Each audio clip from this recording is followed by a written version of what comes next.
it's time for the press review. And Florence Villeminot joins me now for the international press review. Flo, there's a lot of focus on Syria and mainly on those alleged Israeli strikes in Syria today. That's right. As you can imagine, it's getting attention in the Israeli press.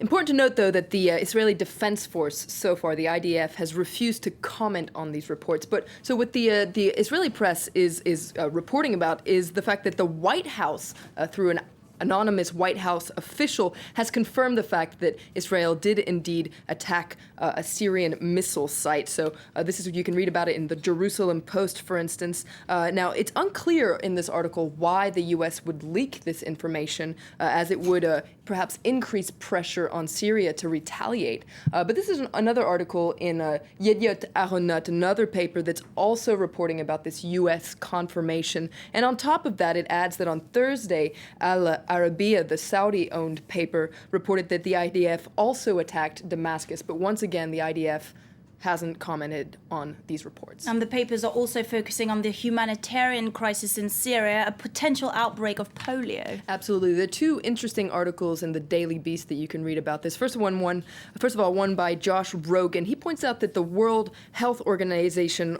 announced for the first time since 1999 that there were indeed cases of polio in Syria, and this prompted an effort to vaccinate at least 1.6 million children inside Syria, and also has sparked fears that this could lead to a large-scale epidemic in the region. So the UN, according to this article, is really scrambling to organize a huge region-wide polio vaccination campaign, because before this outbreak, experts believed that polio had been eradicated in all countries except for Pakistan, Afghanistan, Somalia, and Nigeria. So why has it reappeared in Syria? Well, there's another article in the Daily Beast by Christopher Dickey that wonders where could this be coming from? Well, he says that perhaps it's radical foreign jihadists allied with Al-Qaeda. They're the ones who could be bringing polio into Syria without even knowing about it.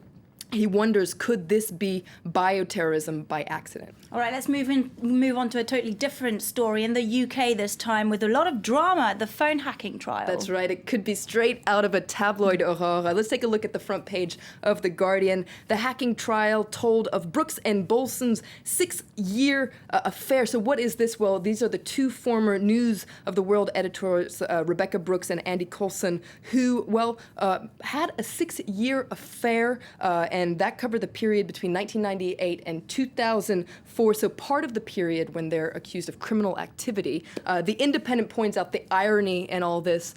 This is the affair they didn't expose, and you can read all about their affair in the Independent, including extracts from a letter that Brooks wrote to Coulson. Now, it's not unclear whether or not she actually sent this letter, but just to give you a quote, she says, "You are my best friend. I tell you everything. I confide in you. I seek your advice. I love you." So all this drama, but why is this letter coming out? Well, the prosecutor told the jury that he disclosed the affair to show just how close they were, just how much they trusted each other, because after all, they are accused of conspiracy. Well, from one scandal to another, let's go to Toronto, where the mayor this time is involved in a lot of drama. That's right. This is a lot of drama. Let's look at the Huffington Post, the Canadian version. Its homepage. It says, "Oh my God, it's happening. What's happening?" Well, you can read about it in The Star, the Canadian paper. Basically, the Canadian police say they've recovered a video that appears to show the mayor smoking from a crack pipe. Now, the video, which has never been seen in public, surfaced in May and was actually seen by reporters for The Sun, but then it disappeared. But now police say they've gotten their hands on it. But Rob Ford says that he never smoked crack, and he says, "All this is a witch hunt. I have no reason to resign." But the editorial in The Star today says that for the sake of Toronto, the mayor really should resign. That's what an honorable leader would do, according to The Star. But they say Ford is not an honorable man. So very harsh words today in The Star. All right, let's move on to a story in southern Iraq, because it's a new lease of life for the former stronghold of Saddam Hussein. That's right. You can read about this in The Guardian. It's a really interesting story about his former palace in Basra that's being transformed into a museum. Now, this is to protect Iraq's cultural heritage and hopefully boost tourism in the region as well. All right, Florence Villeminot, thank you very much. That was Flo Villeminot with all of today's international newspapers.